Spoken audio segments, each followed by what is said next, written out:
Now, viewers, this is not a market truck with hogs and goats going to Coronation Market downtown.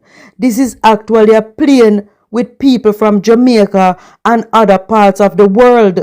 But some Jamaicans don't have no brought-upsy, no home training, and choose to be brawling and awful no matter where they are.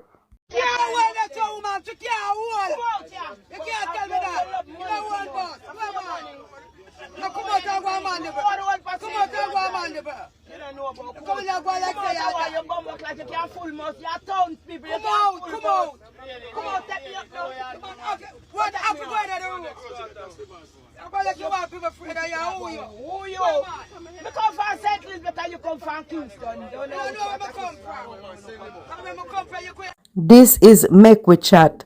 Give this video a like and subscribe to the channel if you haven't done so. And don't be afraid to share your opinion in the comment section below.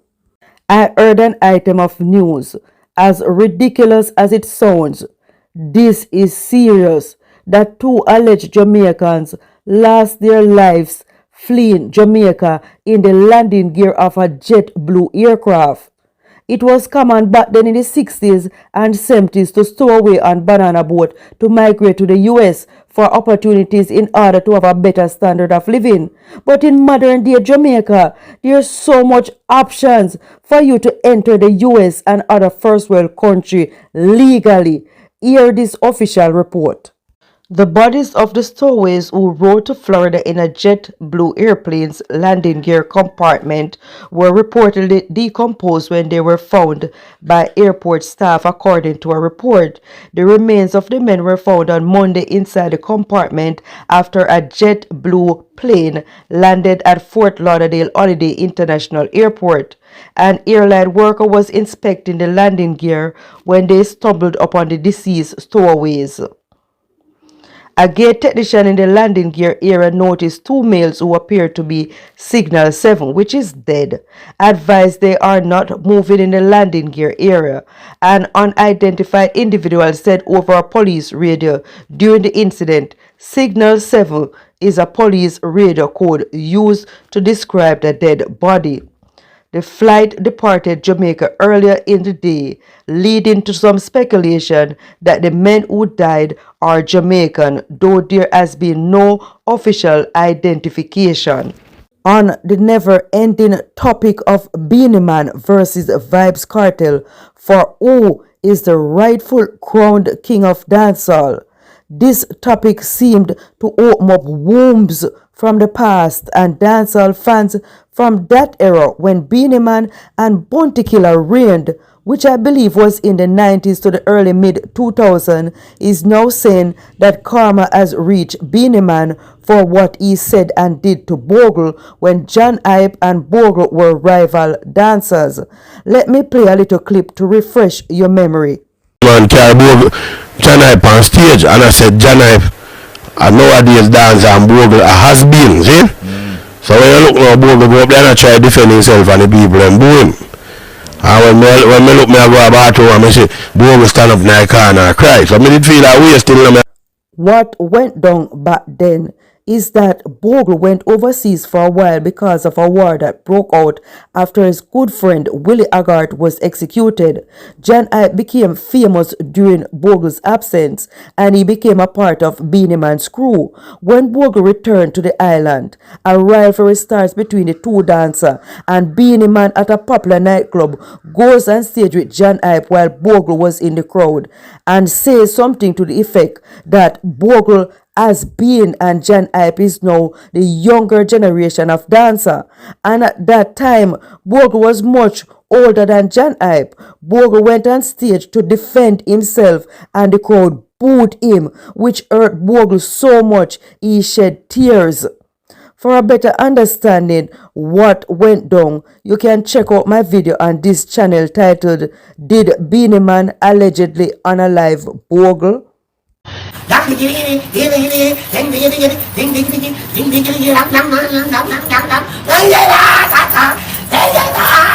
Beanie, that's a 2004.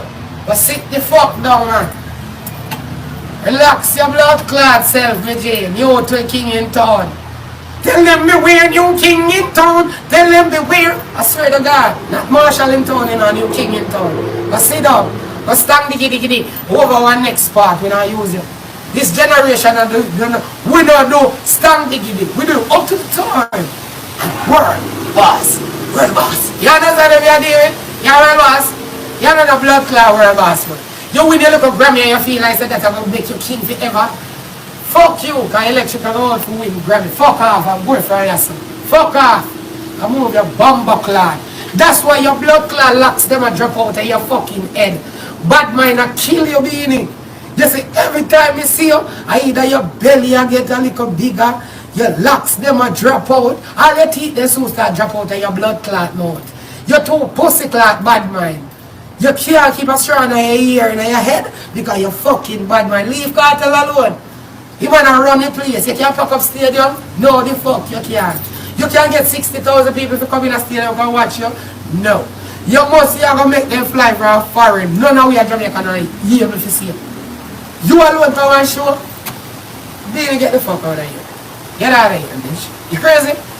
We not, unless you have a ticket every month, $1,000 a year or so. Mad. I believe you should all know by now that not every reality family vlog you see on social media is picture perfect. Some of these personalities are a facade, just keeping up appearance for views and ultimately cashing in on their on-camera acting. And I'm sure many of you would be surprised to know when the camera is turned off, most of these people are not who they led you to believe they are. Saying all of that to say this, I guess most of you are familiar with Alicia Kim's vlogs, where she and her husband Boo, who is 37 years her senior, had a messy public breakup divorce. And now that their divorce is in the final leg, she is revealing a side of her ex-husband that we, the viewing audience, were unaware of. To cut long story short, she revealed that he was verbally abusive when she migrated to live with him. He used his superior status as a U.S. citizen as a weapon against her. That was not the first time that I was served divorce documents. I came here on a marriage-based visa in December 2020. I came to America for love. Despite what a lot of people want to say and a lot of the narrative out there, I came here for love. I came for a relationship. Remember, I came to America without a friend, a family. I knew no one in Florida. When I say I knew not one person in Florida when I decided to pack up my life and move to America. I came here because of promises and because of a picture that was painted. I can't put it any other way. Because if you decide to leave your family, your friends, your livelihood, everything to come to a new country, I wasn't just doing that for the American dream. Because what was presented to me, it sounded good and we had a good thing going on, and I said, yeah, I think I'm older now, I want to make my own life and create my own story. And the decision was made to come to America and for me to migrate. I migrated here December 2020, and looking back, I can tell you I was happy, I was joyful. I felt the warm welcome that I got when I migrated here. I was happy, and it remained like that for a while. You know, it stayed in that happy phase for a while, but not very long. So I migrated here in December 2020, and the first crack I saw was in March 2021. There was an argument, I think, over paying probably the internet bill or something, because we had to contribute to the bills, and I think it was, you know, it was time to pay the bill, the internet bill. And remember, I just migrated, and then I was asked to pay the bill. I'm like, why am I paying the bill? I'm not making no money, you know what I mean? And whatever, and yeah, there was an argument. But what really opened my eyes Well, maybe not opened it enough, but what opened my eyes and made me get a little bit worried was when there was a car that was bought under the guise that it was mine, and it was taken. The keys were taken. I didn't have access anymore. And I remember I walked from the house to a shopping center. I cried because remember, I'm new to this place. No friend, no family. Only people I know is your people's. And here I am with my first experience with feeling neglect, or I don't know what's the word to describe it, but I felt like it was a show of power. Anyway, with that situation, people interjected, family interjected, and tried to get us to talk it over. Say, it's newness, we're new, and we're getting to know each other, and all of that. And we went to counseling, and the other party was very adamant that no counseling with anyone we knew. It had to be a stranger. So we went to a church and did it with a pastor. And I remember, because one of the things, because I told you it was about money or paying the internet bill, it was my bank accounts were not readily, or my bank account at the time wasn't readily available.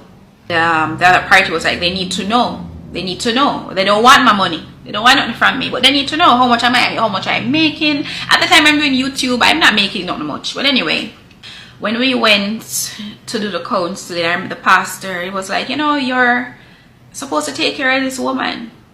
You're supposed to take care of this woman. You're supposed to protect her. She's new here. She needs all the support. And he went into it. Of course, that wasn't well received. Anyway, a few months later in November, another argument. It was a big one. I think this one started because I was going through the gallery to upload a video, take something out of the phone, and I saw some screenshots which I didn't feel too good about. I remember toying with myself. Should I ask him about this or should I ignore it? That's it. I didn't want to snooping around. I had the phone to upload, to take videos out to upload to YouTube. So I brought it up. And I was upset. I'm a woman. I was upset about it, But it wasn't well received. And that was the first big blowout in the relationship.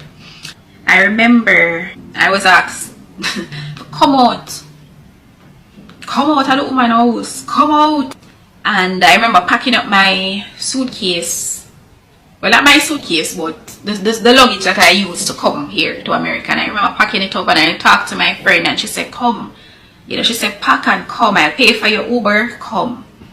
But again, I was new here, and this is what I came to. And I said, if I leave, it will look like I'm giving up on it. And I told her, no, I'm going to stay. Even though I get run like dog, even though I feel like low, I decided to stay. Days had passed, and I was now in the guest room in the house. And I remember someone said to me, if somebody comes serve you papers, don't take it. And that is when I knew something was going on. So I was there. Again, this was November 2021. So it wasn't even a year since I've been in America as yet. And one morning, I was in the guest room, I was sleeping. I heard a knock on the door. I immediately woke up when I heard the knock, the first knock. And I woke up. And my heart started beating because I'm saying it was probably after 6 in the morning. So I say, I know they might come. Yeah, this is what the person was telling me. They're coming to serve me. And I was laying down, and he got up from out of his room and he came and beat down my bedroom door. Kim, somebody come to you. And I got up, I went to the door. Lo and behold, I was being served with divorce documents. And when the lady was serving me, she was saying something like, she said, we'll alert the person that you are being served and whatever. And then she looked at the address, she said, oh, it's the same address. I'm like, he lives here. He's the one that woke me up to tell you you are out here. And she was taken aback, the person that was serving me. I'm like, yep. And I myself was very taken aback. So that was the first time I was served divorce documents. And I didn't want a divorce, of course. but it's what I was faced with. So, I started making calls, and of course I was living in the same house at the time. So I started making calls to figure out my options. I just came to this country, immigration-wise, so much was happening. So, there and there, but with outside forces, they were able to talk to him and everything. And I remember he was going to Jamaica. This was like, because I had 21 days to respond to that divorce petition, and he went to Jamaica, and then he reached out to, let's put it behind us, let's work it out, let's move on, this will never happen again, all of that. I didn't want a divorce, so of course I accepted the apology. When their relationship was made public and the significant age gap between them were known, Alicia was made critique of that she was an opportunist who married the elder man for a green card. But when information came to light, it was discovered that Boo was living in his relative's house, as we Jamaicans like to say, catcha den yard, and he was not doing well for himself. So tell me what you think. Did you believe Alicia truly loved Boo?